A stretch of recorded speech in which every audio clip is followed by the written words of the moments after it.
How are you, Jason? You're slightly fluey, aren't you? Well, I diagnosed myself last night as sinusitis at 1:30 this morning. Diagnosed by Dr. Jason McAteer? Yeah.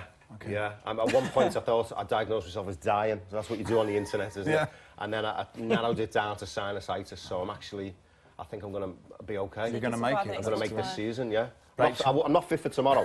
Okay. I'd actually pull out tomorrow if... would you? I would, yeah. Did you ever, when you had like a sniffle, did you pull out of a game, either of you? Not with a sniffle, but I've got sinusitis. I'm on my deathbed here. Rachel? I hope you make it. A Liverpool legend. Got me a present. For your first game. A Liverpool legend, complete with Liverpool fans in the audience. They haven't hurt me yet. They've got a death stare. Do you think? I mean, the rivalry is still fierce with Man United and Liverpool with the fans. Do you think, with all the foreign players and fewer homegrown players in United and Liverpool, it's still the same intensity? Oh, of course it is. It's a massive, massive game. You know, you class it as a derby. Obviously, Liverpool, Everton, Manchester City, Manchester United would be the big derbies that you would associate with the two towns. But Liverpool and Man United, there's only 30 miles between them. Yeah. The history, you know, that goes between the clubs. Do they sit the new players down and give them a little history lesson? I don't think they need to. I think once they go into the club, I don't think they need reminding of it. You know, when you sign for Liverpool, you know Liverpool are, you know Manchester United are. That comes with part of the job, you know. And when you sign for that club, that game becomes part and parcel of it. It's a massive game, and one that I enjoyed sometimes playing them. Merse, Super Sunday, Liverpool-Arsenal. It's a cracking game to start with. Big game, yeah. You like to play in the big games, but this is a big game to start with. You know, Liverpool away. I mean, Arsenal haven't got any defenders. I don't think Liverpool are strong at the back.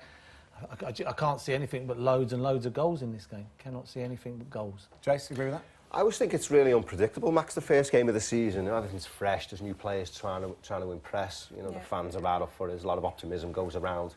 You know, the first couple of games of the season. Obviously, home advantage, you would suggest for Arsenal would go into this game favourites, but it can add a bit of a pressure as well. I agree with Merse. I think Liverpool have got some decisions at the back to make. You know, Sakho's not done himself any favours. You know, in pre-season, there's a couple of players who've come in. Matip, who you would suggest is not quite ready yet for the Premier League. But, you know, Jurgen Klopp's got a strong squad. It'll be interesting to see how he goes, which formation he goes with. But it's going to be an entertaining game, that's for sure. You're going to hit the ground running as well in the first 5 games. Wow. Arsenal, Tottenham, Leicester and Chelsea. Yeah, difficult, but you've got to play them some time of the season. And the other thing that is added into that is Liverpool's new stand's not quite ready, which is a shock. We've got a lot of Scousers build it, and it's not quite ready. They've gone over the date. But yeah, they've played the first 3 games away from home, so that's going to be difficult as well. But you know, like I said, when everything's fresh and everyone's really up for it and geared for it, you know, results can bring surprises. Merse, Arsene Wenger again, another summer where he's just not bought anyone. Yeah, I'm surprised. They need a centre forward. You don't win Premier Leagues with just one out-and-out centre-forward. I know Sanchez can come in and do a job there and Walcott probably, but you need more than one. And that could come back to bite them later on in the season. I really think they needed a world-class centre-forward. They've got Xhaka in, but why? Why don't you think Arsene Wenger does what the other top managers are doing now, which is putting 100 million quid on a player or 50 million quid on a player? I don't know. I read in the paper it's got to tick the boxes, it's got to be a sell-on, there's got to be the right age, them days are gone. Them days are gone. There's that much money now in the Premier League. You've got to take the chance. Look at, I mean, Pogba. I mean, what team in the world would let someone go for that and then bring them back for 89 million? But that's the way football is. You swallow your pride and you go, bang, you know, bring him back, he'll produce. You know, and they need to win the league. And Man United need to be where they are, and that's in the Champions League. This could be the year Arsenal miss out, I'm afraid. It was a real opportunity missed last season, you feel. And I agree with Merse. I think certainly centre-forward is where is a role that they need to fill. You know, it's Giroud. His goal return wasn't too bad, to be honest. And I don't think he's as bad as everyone makes out. He takes a lot of criticism, unfair criticism at times. But I agree with you. They need to put like the 60, 70 million on the table and bring that marquee finished article into the club. And you would see Arsenal really pushing for that top berth. It's going to be difficult again this season with the Cities, United spending a lot of money. It's important, I think, Arsene Wenger.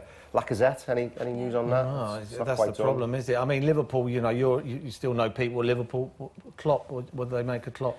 Oh, he's a fantastic manager. You know, you speak to the lads and they love him. You know, they all work hard. They say it's hard. I think it was 3 training sessions a day they were doing through pre-season, which was very, very difficult. He gets them fit.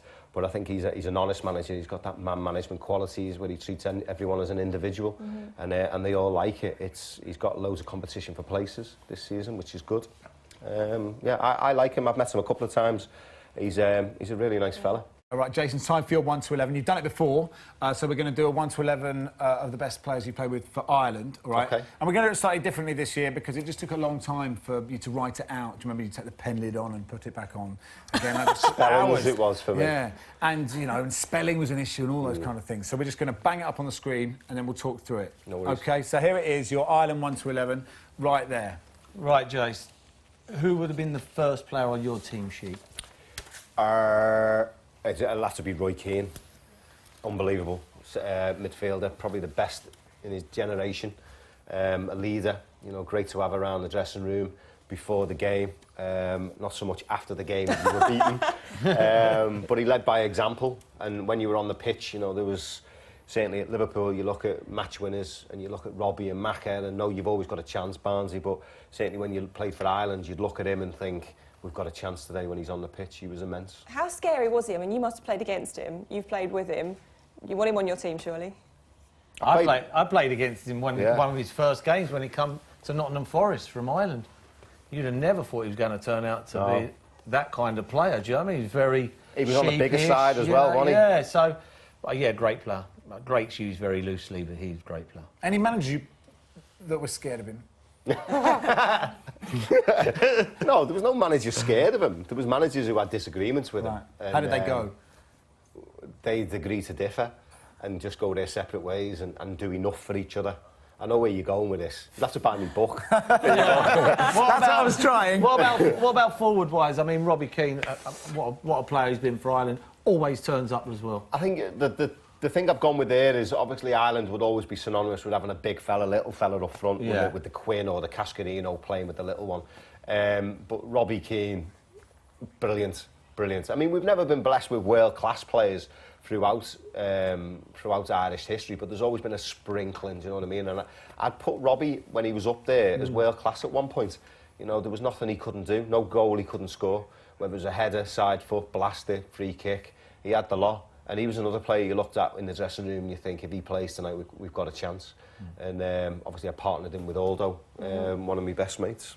He was just a complete top lad, finisher. Aldo, isn't he? Yeah, great in the dressing room, like a bundle of fun, always laughing, always doing jokes, telling jokes. You know, you spend a lot of time in international football in hotels, and you need characters like him around to, you know, to soften the time. Really. So you played together in USA '94. What are your memories from that? Setting him up. To be honest, he said he had to pull it out the bag and stretch for it, and I say it was on a play for him, but you'd have to have a look at yourself. It was a cross and he just headed it in, but it was the goal that took us through. The goal has got us out the group, to be honest. But great memories, *94. It was a brilliant tournament. And can you feel from being over there in the States what it means to the people back at home? And it's your whole nation behind you, isn't it? Well, I felt I was on a stag with like 20 mates.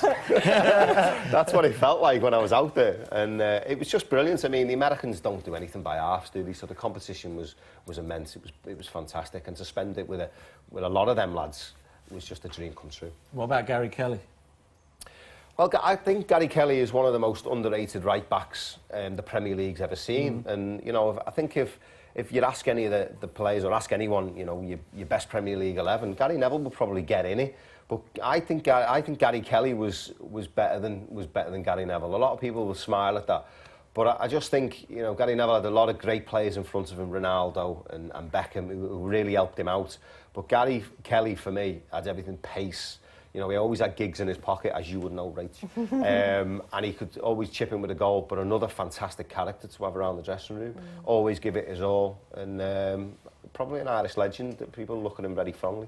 One of my favourite players, Paul McGrath. What was he like? Well, you know Paul as well as I do. I mean, the way Paul... What was he like on tour? I'd have to be honest, Merse. You wouldn't see a great deal of him. He was wrapped up in cotton wool. Yeah. For one reason or another, whether it was injuries or whatever. Is that what the bar was called? Cotton wool? Yeah. Yeah, he was managed, Paul, and you know, to put the displays in. Yeah. Without training, did. it's amazing, isn't it? Without training as well, you know, because of his injuries and stuff. But a memory I'll always have of Paul was '94 in the World Cup. You remember the picture of Pele and Bobby Moore where they swapped shirts and someone's caught that iconic moment. No one got this picture. And it's a shame, really. It was Baresi for me. Like, I was watching everything going on, and Baresi made a beeline for Paul McGrath, and I was just watching, and he just took his shirt off and patted Paul on the back, and Paul turned around, and he asked Paul McGrath for his shirt, Franco Baresi. Wow. And I just was like, whoa, that's just an iconic moment. That, and for, I think, Baresi to do that just tells you how good McGrath was. Yeah. Well, we've had one of Merse's favourite players, one of my favourite players, won't surprise you, Dennis Irwin. United legend. He's just solid. Was there anyone better in his position? Well, no. I mean, if you're looking at Premier League players, probably Ashley Cole would probably push him as well, as maybe getting in the all-time. But for me, he's in my all-time Premier League 11. Obviously Irish as well. You know, Dennis free kicks, just quiet must man. Be a calm Evan in behind. Consistent. He was just consistent 8 every week, wasn't he? Yeah, every week. Never let you down. He was just a brilliant, great fella as well. Yeah. And massively underrated. That is Jason McAteer's Ireland 1-11. Great side, everybody. Thank you.